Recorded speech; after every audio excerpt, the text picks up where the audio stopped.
Hola, el motivo de este video es para explicar la unidad 2 de la clase de Fundamentos de Historia Social Dominicana con el maestro Giovanni Guerrero Rijo en la UAS. El tema a tratar en este video es de la unidad 2, como ya había mencionado, pero el tema es división de la isla de Santo Domingo en dos colonias. Este es el grupo número 2 de la sección 462, el cual está compuesto por Geraldo Ferreras Peralta, Cindy María Moniz Ruiz, Melvin del Carmen, Yuleisi Adames, Fanny Díaz Jiménez. En la historia dominicana se conoce como devastaciones de Osorio desde el hecho ocurrido desde 1605 al 1606. Pero lo malo de esto fue que la isla de Santo Domingo se vio bastante afectada por el contrabando que había. Cabe destacar que se conoce como contrabando a la compra y venta de artículos de manera clandestina.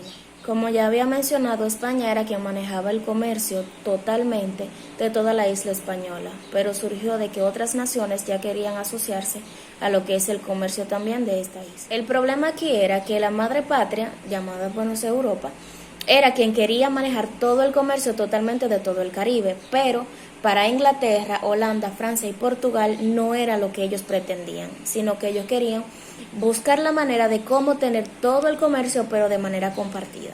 También debemos aclarar que al principio la idea o el plan no era una devastación, sino una despoblación, trasladar a los habitantes de la banda norte para la isla de Santo Domingo para así poder evitar el contrabando. Pero como Osorio, quien era que estaba al mando, en 1605 al 1606, como no estuvo de acuerdo, pues ahí fue cuando comenzó, en vez de una devastación, en vez de una despoblación, una devastación.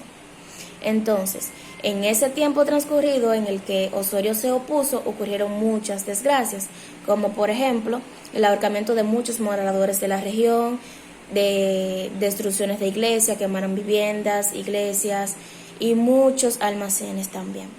El contrabando ya estaba afectando a España, a la madre patria, entonces habían dos opciones: o aceptar que el contrabando continuara mientras que la economía y los intereses de tal nación bajara, o cancelar eso totalmente, puesto de que estaba afectando al completo, pero dicha práctica se podría eliminar. Por otra parte, también de la unidad 2 como subtema vamos a tocar también en la parte del surgimiento de la colonia francesa en la parte occidental de la isla de Santo Domingo. El surgimiento de este se fundamentó en base al siguiente factor, que fue el abandono de la zona llamada Banda del Norte en cuanto a las devastaciones de Osorio en 1605-1606. En cuanto surgió esa devastación, la Banda del Norte fue desaparecida, entonces ahí fue cuando entraron los filibusteros y los bucaneros. Se puede destacar que en el Imperio francés colonial, en el 1 de enero del 1804 fue la independencia de Haití, del 1830 al 1852 la conquista de Argelia, en 1946 la Unión Francesa, en 1956 independencia de Túnez, Marruecos. Mediante siglo y medio del 1656 al 1804, la isla de Santo Domingo estuvo dividida en dos colonias, la colonia española y la colonia francesa. ¿Por qué la encomienda no garantizó la economía de España en nuestra isla? La encomienda era una vieja constitución de carácter favorable que establecía servidumbres a cambio de protección para los servicios, para los siervos. Pregunta 5. Explique el origen de la caña de azúcar en la isla de Santo Domingo. Muy bien. La caña de azúcar en República Dominicana fue introducida en la isla por el descubridor Cristóbal Colón, procedente de la isla de Canarias, y a partir de ese momento ha mantenido una presencia constante en quehacer económico de la nación. Número 6. ¿Cuál fue la constituciones económica ocurrida en nuestra isla que conllevó a los organizadores a recurrir a la actividad de la industria azucarera? En el segundo viaje 1493, Cristóbal Colón introdujo a la española la caña de azúcar, pero no fue hasta el año 1501, después de varios intentos, cuando se logró prender la planta que procedía de la isla Canaria. Buenas tardes, mi nombre es Cindy María Río. Número 33, pertenezco al grupo 2 de la sesión 462. Nuestro tema es la división de la isla en dos colonias. ¿En qué consistió el contrabando de la banda norte y oeste? Consistió en trasladar sus habitantes de un lugar a otro. La diferencia entre bucanero,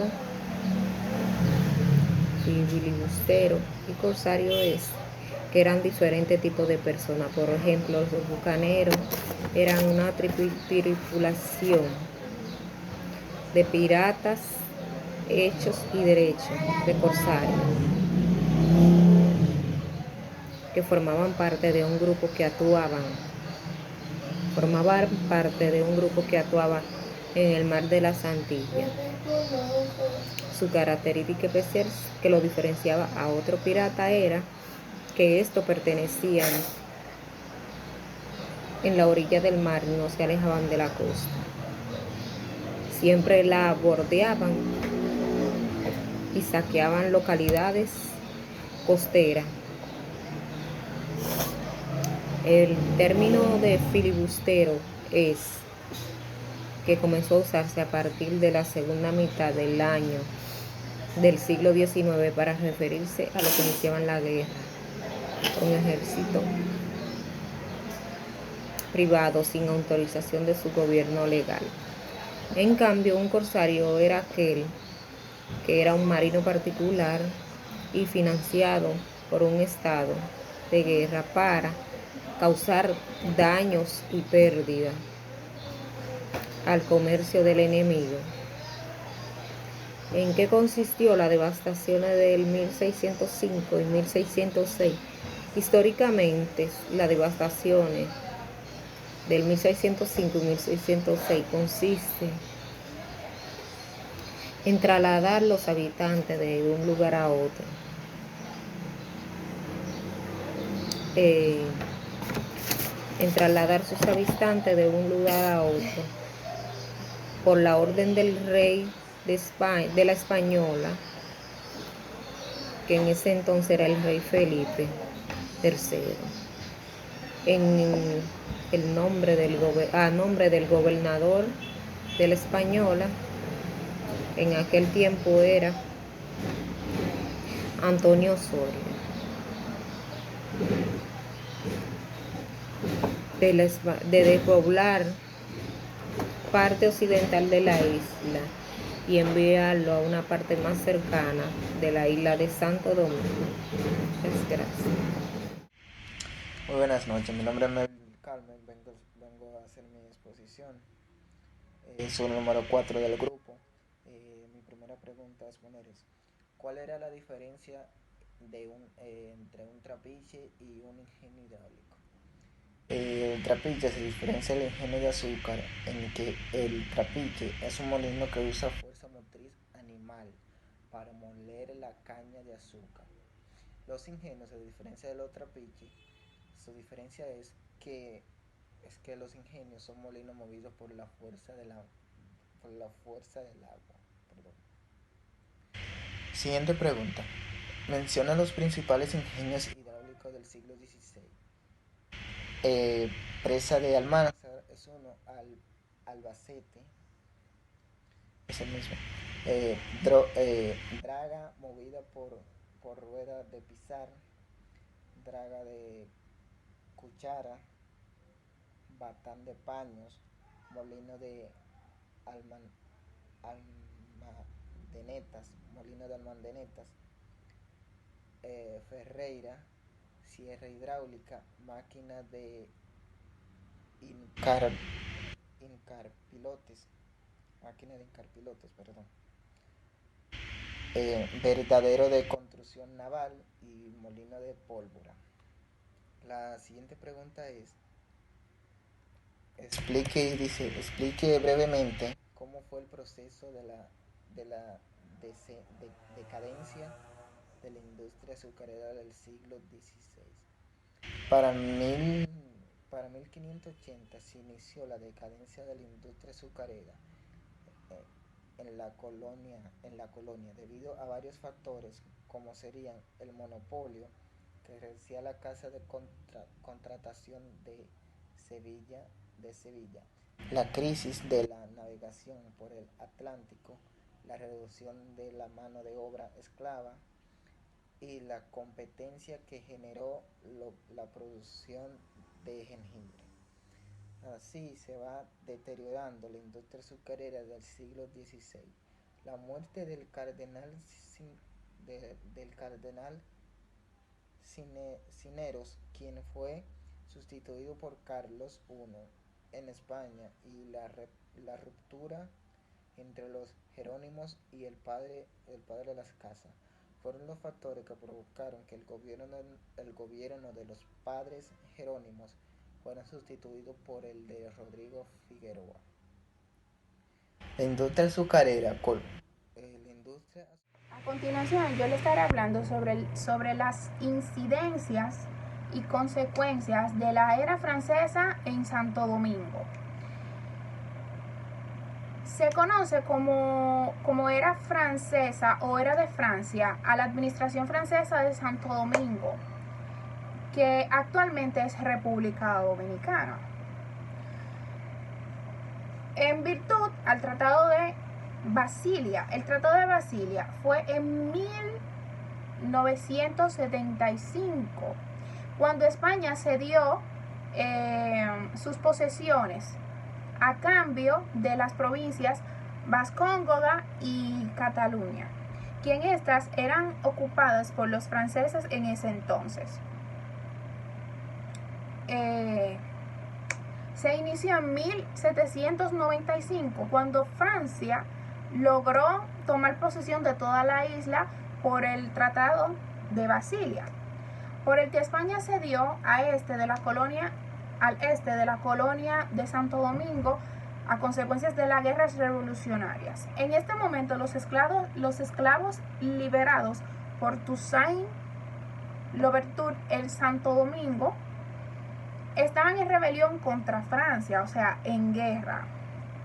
Ante la inestabilidad existente por la guerra, el español Joaquín Antonio García Moreno mantuvo el control del territorio. En enero del 1801, Toussaint Louverture llegó a Santo Domingo, recibió la capitulación en febrero por Joaquín Antonio García Moreno, quien se retira y se va a Cuba.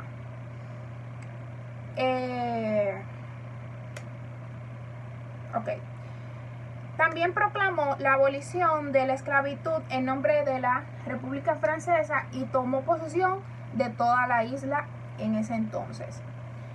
Poco después, Napoleón envió un ejército para someter a Louverture. Incluso después de su derrota por los haitianos, una pequeña guarnición francesa permaneció a la antigua colonia española. Hasta aquí mi tema, espero que les haya gustado.